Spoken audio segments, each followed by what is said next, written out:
No matter how bad the federal government fails the American people, it still takes your money. It still pays its own federal employees. Hearing on government efficiency will come to order. Welcome, everyone. Without objection, the chair may declare a recess at any time. Also, for today's hearing, Chairman Comer and Ranking Member Connolly will each be recognized for 1 minute after me and the Ranking Member provide our opening statements. I recognize myself for the purpose of making an opening statement. Good morning. Today we begin the first hearing on the Oversight Subcommittee on DOGE. This committee will be laser focused on bringing full transparency to waste, fraud, and abuse within the federal government and presenting the plans to fix the tremendous problems we expose. We as a country are $36 trillion in debt. That is such a stunning amount of money. It's absolutely staggering to even comprehend how we as a people, we as a country, found ourselves here. This is not a Democrat problem. This is not a Republican problem. This is an American problem. To make it clear for everyone, not only are we $36 trillion in debt, but the compounding interest on our debt is also growing out of control. Even if we decided to defund the entire federal government, we cannot escape our debt and the compounding interest owed on our debt, which grows bigger and bigger every year. In 2025, interest payments are projected to be $952 billion, which is more than our entire military budget. In 2026, it will be $1 trillion, and by 2035, $1.8 trillion. Over the next decade, total interest payments are projected to be $13.8 trillion. These interest payments don't serve a single American. They don't build a bridge, a road, provide disaster relief, or fund a single part of the behemoth that is the federal government.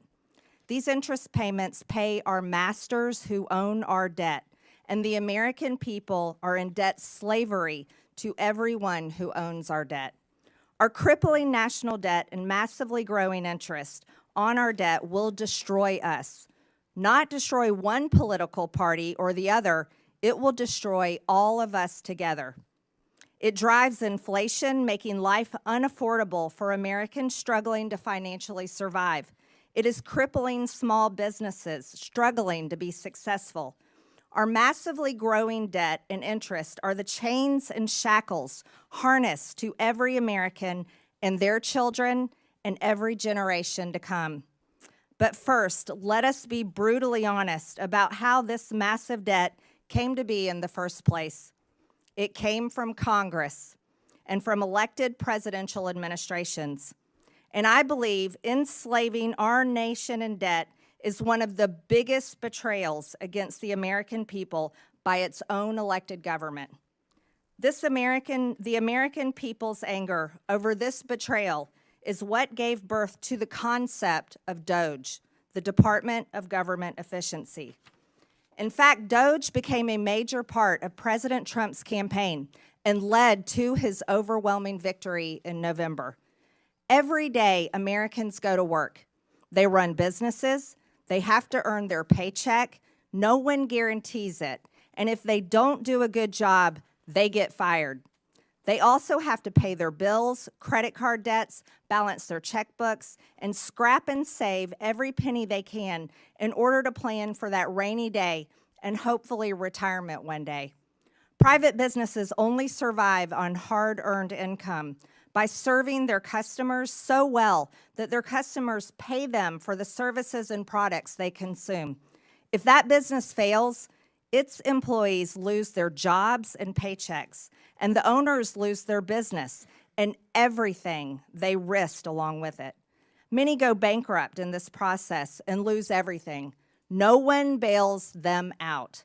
They only survive by excellent customer service and smart financial management.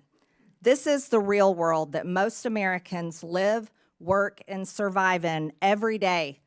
This is the pursuit of happiness, and this is how you pursue the American dream. However, the federal government, government employees, and unelected bureaucrats do not live by the same rules as the great American people and private businesses. The federal government's income is the American people's hard-earned tax dollars, their literal blood, sweat, and tears. And taxes are collected by law at gunpoint. Don't pay your taxes and you go to jail. The federal government does not have to provide excellent customer service to earn its income. It takes your money whether you like it or not. And federal employees receive their paycheck no matter what. Whether veterans receive their benefits or not, whether your mail shows up or not, and whether your tax dollars are used to help Americans in need or are sent to foreign countries, for foreign people, for foreign causes. No matter how bad the federal government fails the American people, it still takes your money. It still pays its own federal employees, and it never, ever goes out of business. There are no consequences for bad customer service, total failure, and for enslaving the American people against their will in the ever-growing and future all-consuming national debt. Congress has a dismal approval rating that ranges between 12 and 20%.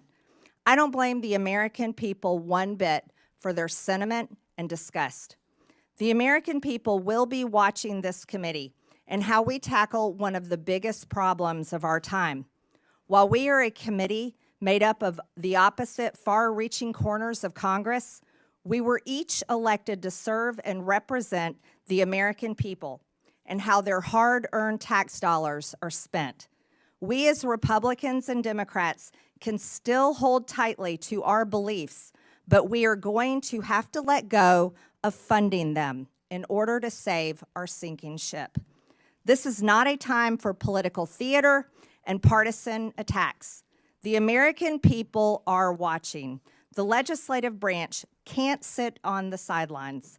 In this subcommittee, we will fight the war on waste shoulder to shoulder with President Trump, Elon Musk, and the DOGE team. This week, we turn our attention to improper payments by the federal government, including in Medicaid and Medicare. I'm looking forward to what we find out and how to solve this crisis. I now yield